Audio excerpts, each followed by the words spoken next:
ഏവർക്കും ജസ് വേൾഡിൻ്റെ പുതിയൊരു വീഡിയോയിലേക്ക് സ്വാഗതം. ചില ഓർക്കിഡ് ചെടികൾ നട്ട് 5-6 മാസം ആകുമ്പോഴേക്കും അതിൽ പൂക്കൾ വിരിയും. ഒരു ഷൂട്ടിൽ 4-5 ഇലകളും കാണും. എന്നാൽ ചില ഓർക്കിഡ് ചെടികളിൽ 1 വർഷമായാലും 2 വർഷമായാലും പൂക്കളുണ്ടാവില്ല. ഒരു ഷൂട്ടിൽ 8-10 ഇലകൾ വന്നാലും പൂക്കളുണ്ടാവില്ല. എല്ലാ ചെടികൾക്കും ഒരേപോലെ തന്നെയാണ് വളങ്ങൾ കൊടുക്കുന്നത്. എന്നാലും ചില ചെടികൾ പൂക്കുവാൻ താമസിക്കും. ഒരു തവണ പൂക്കൾ ഉണ്ടാകുവാൻ തുടങ്ങിയാൽ പിന്നെ എല്ലാ ഷൂട്ടുകളും വരുമ്പോഴും പൂക്കൾ തന്നുകൊണ്ടേയിരിക്കും. ഇന്നത്തെ വീഡിയോയിൽ ഓർക്കിഡ് ചെടികളുടെ പ്രൊപ്പഗേഷന് ആണ് കാണിക്കുന്നത്. സാധാരണ ഓർക്കിഡ് ചെടികൾ സ്പൈക്കുകൾ ചട്ടികളിൽ നിറയുമ്പോൾ അതൊന്നാകെ എടുത്ത് ഓരോന്നായി സ്പ്ലിറ്റ് ചെയ്ത് നടുകയാണ് ചെയ്യുന്നത്. ഇവിടെ ഞാൻ പോട്ടിൽ വെച്ച് തന്നെ ഓരോന്നായി സ്പ്ലിറ്റ് ചെയ്ത് പ്രൊപ്പഗേറ്റ് ചെയ്യുന്നതാണ് കാണിക്കുന്നത്. ഈ ചെടിയുടെ ഒരു സ്റ്റെമ്മാണ് ഞാൻ പിഴുതെടുക്കുന്നത്. കുറച്ച് ബലത്തിലെടുത്താലേ അത് വരുള്ളൂ. ചിലത് പെട്ടെന്ന് വരും, ചിലത് ഇങ്ങനെ എടുക്കാൻ ബുദ്ധിമുട്ടാണ്. അങ്ങനെയുള്ളത് കട്ട് ചെയ്തിട്ട് എടുക്കാം. വേരോടെ കിട്ടിയിട്ടുണ്ട്. ഇനി ഈ മുറിവിലേക്ക് നമുക്ക് സാഫ് തേച്ച് പിടിപ്പിക്കണം.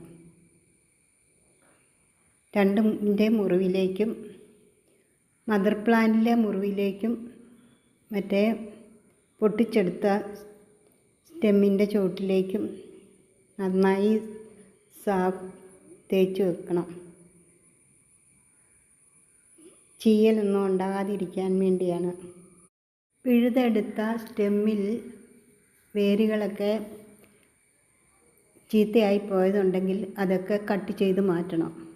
കുറച്ച് കരിക്കഷ്ണങ്ങളൊക്കെ അതിൽ വേരിൽ ഒട്ടിപ്പിടിച്ചിരിപ്പുണ്ട്. അതൊന്നും കളയേണ്ട ആവശ്യമില്ല. അതോടുകൂടി തന്നെ പുതിയ പോട്ടിലേക്ക് വെച്ച് കൊടുക്കാം. ഇങ്ങനെ പിഴുതെടുക്കുമ്പോൾ മദർ പ്ലാന്റിന് കുറച്ച് ക്ഷീണമൊക്കെ ഉണ്ടെങ്കിലും 2 ആഴ്ച കൊണ്ട് അത് പൂർവ്വ സ്ഥിതി പ്രാപിച്ചോളും. അതിനു മേലെ കരികളൊക്കെ നന്നായി വെച്ച് കൊടുക്കുക. പുതിയ ഒരു പോട്ടെടുത്ത് അതിലേക്ക് പകുതി ഭാഗത്തോളം ഇഷ്ടിക കഷ്ണങ്ങൾ നിരത്തുക. അതിന് മുകളിലേക്ക് നടുക്ക് ഈ പ്ലാന്റ് വയ്ക്കുക. പിന്നീട് അതിന് ചുറ്റിലും കരിയും കൂടി ഇട്ട് കൊടുക്കുക. ചുവട് ഭാഗം മുകളിൽ കാണത്തക്ക വിധം വേണം പ്ലാന്റ് നടുവാൻ. അല്ലെങ്കിൽ മുകുളങ്ങളൊക്കെ ഉണ്ടാകുമ്പോൾ അവ ഞെരുങ്ങിയിരിക്കും. ഇതിൻ്റെ മുകൾ ഭാഗത്ത് ഇലയൊക്കെ നല്ല പച്ച നിറത്തിൽ ഇരിപ്പുണ്ടെങ്കിലും ചുവട് ഭാഗം കുറച്ച് ഉണക്കേറ്റിട്ടുണ്ട്. ഉണങ്ങിയതുപോലെയാണ് നിൽക്കുന്നത്. എങ്കിലും ഇവ മുകുളങ്ങളുണ്ടായി വളർന്നുകൊള്ളും. വേണമെങ്കിൽ ഇവയ്ക്ക് ഒരു താങ്ങ് വെച്ച് കൊടുക്കാവുന്നതാണ്. 1-2 ആഴ്ചത്തേക്ക് ഇവയ്ക്ക് വളങ്ങളൊന്നും കൊടുക്കേണ്ട ആവശ്യമില്ല. വെള്ളം മാത്രം കൊടുത്താൽ മതി.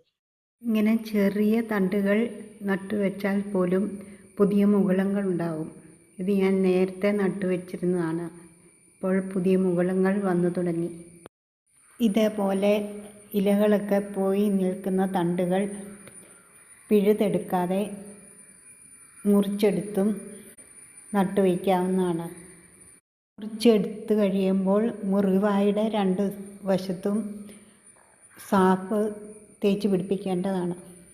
ഈ തണ്ടുകൾ നേരത്തെ നട്ടുവെച്ചതുപോലെ നട്ടുവെച്ചാലും വെറുതെ പോട്ടിൻ്റെ സൈഡിലിട്ടാലും ഇതിൻ്റെ പല ഭാഗത്തു നിന്നും പുതിയ മുകുളങ്ങൾ വളർന്നു വരും. ഓർക്കിഡ് ചെടികളിൽ ആദ്യം മുകുളങ്ങളാണ് വളർന്നു വരിക. അതിനുശേഷമാണ് പുതിയ മുകുളങ്ങളുടെ ചുവട്ടിൽ നിന്നാണ് പുതിയ വേരുകൾ ഉണ്ടാകുന്നത്. ഈ തണ്ടുകളിൽ അധികം വെള്ളം വീണ് അവ ചീഞ്ഞു പോകാതെ ശ്രദ്ധിക്കണം. ഇവയിലുണ്ടാകുന്ന മുകുളങ്ങളും അവയുടെ വേരുകളും കുറച്ച് വലുതാവുമ്പോൾ ഓരോന്നോരോന്നായി കട്ട് ചെയ്ത് വേറെ വേറെ പോട്ടുകളിൽ നട്ടു വയ്ക്കാവുന്നതാണ്. വീഡിയോ ഇഷ്ടമായാൽ ലൈക്ക് ചെയ്യുക, ഷെയർ ചെയ്യുക, കമൻറ്റ് ചെയ്യുക. ആദ്യമായി വീഡിയോ കാണുന്നവരാണെങ്കിൽ സബ്സ്ക്രൈബ് ചെയ്ത് സപ്പോർട്ട് ചെയ്യുക. പുതിയൊരു വീഡിയോയുമായി വരും വരെ ബൈ. Thank you.